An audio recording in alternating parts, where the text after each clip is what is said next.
নমস্কার, আমি স্বর্ণকমলিকা চক্রবর্তী। আমার লেখা যে গল্পটা এখন পড়ব সেটার নাম হচ্ছে কিছু একটা। ঘরে ঢুকে সমস্ত জানালাগুলো খুলে দিল জলকণা। কেমন যেন একটা ভ্যাপসা গন্ধ হয়ে আছে। অবশ্য হওয়াটাই স্বাভাবিক, অনেক দিন এবার বন্ধ ছিল ফ্ল্যাট। কিছু করার নেই, দাঁড়িপাল্লার দুই দিক সমান করা খুব সহজ ব্যাপার নয়। বাটখারা সঠিকভাবে না দিতে পারলে অসমান থেকেই যাবে। সেও বোধহয় বাটখারা দিতে জানে না। তবে ওর আশা একদিন সে ব্যালেন্স করা জিনিসটা শিখে যাবে। রান্নাঘরে গিয়ে সে ও মা গো বলে চিৎকার করে উঠল। সে যাবার সময়ই দেখে গিয়েছিল উপরে পাখিগুলো বাসা বানাচ্ছে। পাখিদের সে ভালোবাসে, তাই ওরা বাসা বানাচ্ছে ওর খুব খুশি লেগেছিল। কিন্তু এখন বেসিনে সদ্য ডিম থেকে বেরোনো একটা পাখির শাবক। মনে হয় ডিমটা উপর থেকে পড়ে গেছে। বেচারি তো ওর মা বাবাকে দেখতে পাচ্ছে না, ওরাও জানে না ওদের শাবক কোথায়, কাজেই খাওয়াবে কী করে? উফ, এটা সে আশা করেনি। পুরো বেসিনটা ডিমের খোসায় ভরে আছে।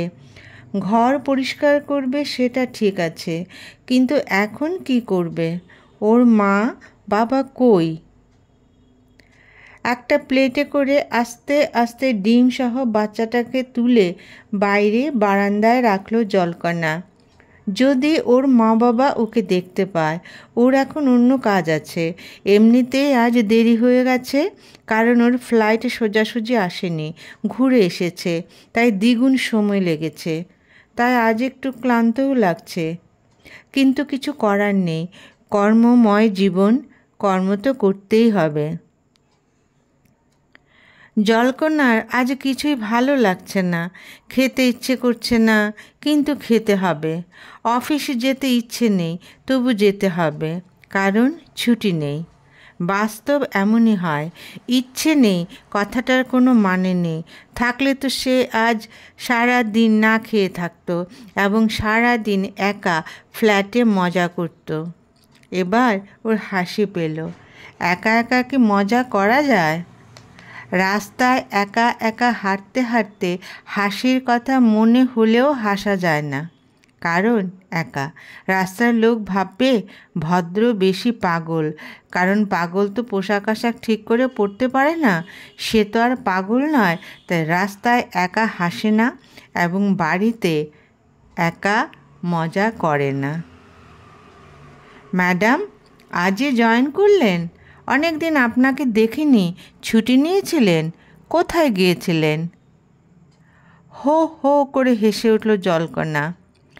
যে হাসিটা চাপিয়ে রেখেছিল সেটা বোধ হয় এবার বেরিয়ে এলো, এবং বোধ হয় বেশ একটু বেশি শব্দ হলো, কারণ প্রশ্নে যতটুকু ওজন ছিল হাসিটাও সেই ওজনের দিলে দাঁড়িপাল্লা সমান হতো।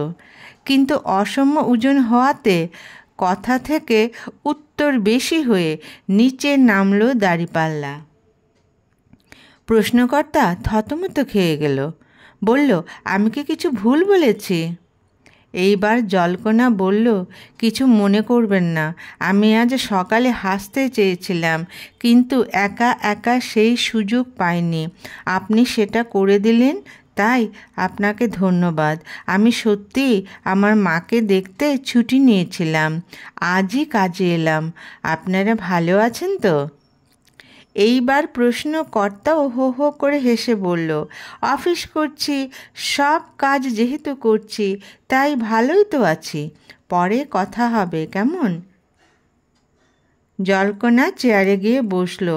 আজ বোধহয় ঘাড় উপরে তুলতে পারবে না, কত কাজ জমে আছে।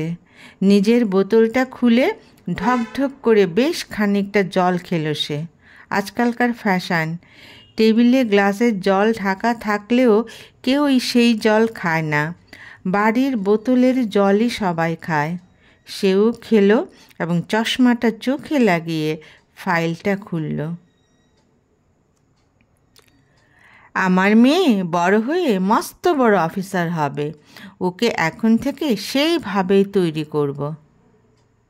বামুন হয়ে চাঁদেকে হাত দিতে আছে গো। জলকণার মায়ের কথা, যেখানে নুন আনতে পান্তা ফুরোয় সেই সংসারের মেয়েকে বানাবে অফিসার। কোথা থেকে কি হবে, চিন্তায় ব্যাকুল মায়ের মন। বাবা বলে যে তুমি চিন্তা করো না, আমি আরও কঠোর পরিশ্রম করব, খাওয়া খরচ আরও কমিয়ে দেব, কিন্তু মেয়েকে ভালো স্কুলে ভালো খাওয়া দাওয়া করাবো। ভালো করে না খেলে এত পড়াশোনার চাপ ও বইবে কেমন করে?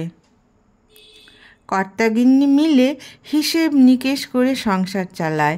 ভালো স্কুলে ভালো পড়াশোনায় ভীষণ খরচ, তবু মেয়েকে যে মানুষ করতে হবে। নিজের এত সময় সুযোগ কোনোটাই পায়নি, তাই মেয়েকে নিজেদের মতো নিরক্ষর করে রাখলে নিজের বিবেকের কাছে কী জবাব দেবে? তাই লক্ষ্যে এগিয়ে যেতেই হবে। রাস্তা মসৃণ হলে চলাচল করা কোনো ব্যাপার নয়, কিন্তু জলকণা বড় হয়ে বুঝতে পারছে কত কঠিন এই এগিয়ে যাওয়ার পথ। বাবাকে বলতো, বাবা তুমি এত পরিশ্রম করো, আমি সইতে পারি না, আমি বরং কয়েকটা টিউশনি করি আর সাধারণ কোনো কলেজে ভর্তি হই, তবে তোমার কষ্ট কিছুটা লাঘব হবে। বাবা অমনি মেয়েকে ধমক দিয়ে বলতো, বেশি পাকামো করতে হবে না, আর তো কয়েকটা বছর, তারপর তুই মস্ত বড় চেয়ারে বসবি, সবাই এসে বলবে ম্যাডাম এখানে সই করুন, ম্যাডাম এইখানে সমস্যা হচ্ছে, কি করব, ইত্যাদি ইত্যাদি। আমরা তো সেই দিনটার জন্যই বসে আছি রে। ম্যাডাম একটা কথা ছিল। চোখ খুলে জলকণা দেখে ওর অফিসের কর্মী একটা ফাইল নিয়ে দাঁড়িয়ে আছে। আসুন বসুন, দেখি ফাইলটা। কর্মী সামনে রাখা চেয়ারটায় বসে ফিতে খুলে কাগজগুলো দেখালো। জলকণা একবার চোখ বুলিয়ে কোনখানে কি সমস্যা আছে সেটার সমাধান বলে দিল। সহকর্মী একটু হেসে বলল, আজ আপনাকে বেশ অন্যমনস্ক লাগছে। সে হেসে বলল, সত্যিই বলেছেন, মায়ের কাছ থেকে এসেছি, মায়ের বয়স হয়েছে, আজ থেকে দিতে চায়, আবার কবে যাব, খুব তাড়াতাড়ি যাতে যাই বলে দিল, তাই মায়ের কথা মনে হচ্ছে, কাজে একদম মন বসাতে পারছি না। এইবার সহকর্মী বলল, সত্যি আমরা যত বড়ই কাজ করি তবু আমরা কিন্তু পরিবারভুক্ত মানুষ। একটা পরিবার মানে মা বাবা ভাই বোন। সত্যি ম্যাডাম, যারা এই সংসার বোঝে না তারা যে কত অসুখী মানুষ তারা সেটা বুঝতে পারবে না। একটা দীর্ঘশ্বাস ফেলে জলকণা বলল, একদম সত্যি কথা, চাকরি বাকরি যে যত বড়ই করুক না কেন, দিনের শেষে সমগ্র পরিশ্রমের লাঘব ঠিকানা হলো পরিবার। সহকর্মী বলল, আপনার সাথে গল্প করতে সত্যি ভালো লাগছে, কিন্তু আমার যেমন কাজ পড়ে আছে তেমনি আপনার টেবিলে স্তূপাকৃত ফাইল, তাই যাই, বাকি কাজগুলো গিয়ে শেষ করি। সহকর্মী চলে গেল এবং বেশ সুন্দর সুন্দর কথা বলে গেল। সুন্দর আমরা সবাই চাই, কিন্তু হয় কি সবার? কারো হবে, কারোর হবে না। এত চিন্তা করলে অফিসের কাজ হবে? সমস্ত আবেগকে ঝেড়ে ফেলে দিয়ে সে প্রথম ফাইলটা খুলল। আজ সব শেষ করতে পারবে না, সব শেষ করতে পারবে না বলে কি হাত গুটিয়ে বসে থাকবে? যতটুকু কাজ করতে পারবে ততটুকুই করবে এবং এখন থেকেই শুরু করতে হবে।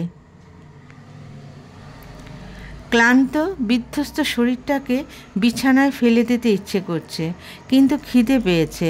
বাইরে থেকে প্যাকেট করা খাবার নিয়ে এসেছে জলকণা। বাথরুমে গিয়ে স্নান করে শরীরটাকে পরিষ্কার করে ডাইনিং টেবিলে গিয়ে প্যাকেটটা খুলল সে। গোগ্রাসে খেতে হবে, কি খাচ্ছে সেটা বড় নয়, উদরপূর্তি হচ্ছে সেটাই বড় কথা। বড় কথাই ঠিক, প্যাকেট থেকে খাবার বার করে ডিনার করছে এবং একা। এটা বড় কথা না হয়ে কি ছোট কথা হতে পারে? কখনো না। জীবনটা বড় ছিল, সেটাই মনে হয় এখন ছোট হয়ে যাচ্ছে। অবশ্য যাচ্ছে না, হয়েই গেছে। না হলে কি আর প্যাকেট থেকে খাবার বার করে ডিনার করছে একা একা? এটাও বড় কথা না হয়ে কি ছোট কথা হতে পারে? কখনো না। জীবনটা বড় ছিল, সেটাই মনে হচ্ছে এখন ছোট হয়ে যাচ্ছে না। অবশ্য যাচ্ছে না, হয়ে যে গেছে বুঝতে পারছে। তাই তো প্যাকেট থেকে খাবার খেয়ে ডিনার কমপ্লিট করছে। অম্বরীশ এখন কোথায় আছে জানে না সে, জানার চেষ্টাও করেনি। আজকাল ধনী গরিব সবার কাছে মোবাইল থাকে, এবং একটা নয় একাধিক। কারোর সঙ্গে যোগাযোগ করতে চাইলে যে কোনো সময় যে কোনো মুহূর্তে করা যায়, কিন্তু তার জন্য মন থেকে ইচ্ছেটা থাকতে হবে তো। নিজের মায়ের সঙ্গে তো রোজ অফিস থেকে এসে কথা বলে, মা অপেক্ষা করে থাকে, সে উদ্গ্রীব হয়ে থাকে কখন কথা বলবে। অম্বরীশের সঙ্গে কথা বলে কি হবে? যে সম্পর্ক শেষ হয়ে গেছে সেটাকে আর জোড়া লাগবে? খাটে একা শুয়ে ঘুম আসছে না। মা এখনও মেয়েকে বাড়ি গেলে ঘুমানোর সময় মাথায় হাত বুলিয়ে দেয়। একটা প্রবাদ আছে যে ছেঁড়া কাঁথায় শুয়ে লাখ টাকার স্বপ্ন দেখা। ওর মনে হচ্ছে যে সে ছেঁড়া কাঁথায় শুয়ে আছে এবং স্বপ্ন দেখছে কেউ এসে ওর মাথায় হাত বুলিয়ে দেবে এবং সে ঘুমিয়ে পড়বে। বাস্তব হলো সে রাজঘাটে শুয়ে আছে এবং তার কাছে লাখ টাকার অনেক বেশি টাকা আছে, কিন্তু সে কাঙাল, ওর যে কিছুই নেই। ছোটবেলায় কি সুন্দর মা বাবার সাথে একসাথে বসে ভাত খেত, গল্প করত, আর এখন ওর গল্প নেই। ওর হঠাৎ আবার হাসি পেল। সেই প্রবাদটা কেমন উল্টো হয়ে গেল ওর জীবনে। সে লাখ টাকার খাটে শুয়ে স্বপ্ন দেখছে সুখের, পাইতে চাই, পাইব কোথায়? সে যে বিরাট স্বপ্ন, কি করে কে সফল করবে ওর স্বপ্ন? জলকণা অম্বরীশকে বলেছিল আজকাল সব মেয়েরা পড়াশোনা করছে, চাকরি করছে, আর সে চাকরি করলেই দোষ। অম্বরীশের এক কথা, সবার ক্ষেত্রে দোষের কিনা জানি না, তবে আমি চাই না সেটা। আমি এত কষ্ট করে পড়াশোনা করেছি, এত বড় চাকরি করছি, আর বিয়ে করে চাকরি শেষে ঘরে গিয়ে দেখব বউ তখনও আসেনি। হয় নিজে চা করে খাও, নয়তো বাইরে গিয়ে খেয়ে এসো। আমি এই রকম সংসার করতে চাই না। আমি কেন, অনেকেই মনে মনে চায় যে ঘরে ফিরে দেখবে বউ সেজেগুজে বসে আছে, কখন বর ফিরবে সে অপেক্ষায়। তারপর দুজন মিলে একসাথে ড্রয়িং রুমে চা খাবে, তারপর দুজনে একটু ঘুরতে যাবে। আরে সংসার তো একেই বলে। অনেকে হয়তো আর্থিক কারণে সেটা সম্ভব করতে পারে না, কিন্তু সে তো ভালো চাকরি করে, কাজেই সে সংসার চায়। জলকণাও সংসার করতে চায়, কিন্তু চাকরি করে, কিন্তু দুজনের চিন্তাধারা যে একদম আলাদা। জলকণা মাঝে মাঝে ভাবত এ কোন মানুষের সঙ্গে সে প্রেম বন্ধনে জড়ালো, কিন্তু এ বন্ধন তো আলগা, জোড়া লাগানোর চেষ্টা করা বৃথা। সে এত কষ্ট করে পড়াশোনা করেছে, তার কি কোনো দাম নেই? দুজনেই শিক্ষিত, তাই প্রেম বন্ধনকে বিবাহ বন্ধনে আবদ্ধই করল না। অম্বরীশ অনেক দূরে বদলি নিয়ে চলে গেল। সে ও নিজের ফ্ল্যাটে একা থাকে। দ্বিতীয়বার আর প্রেম করার সাহস হয়নি।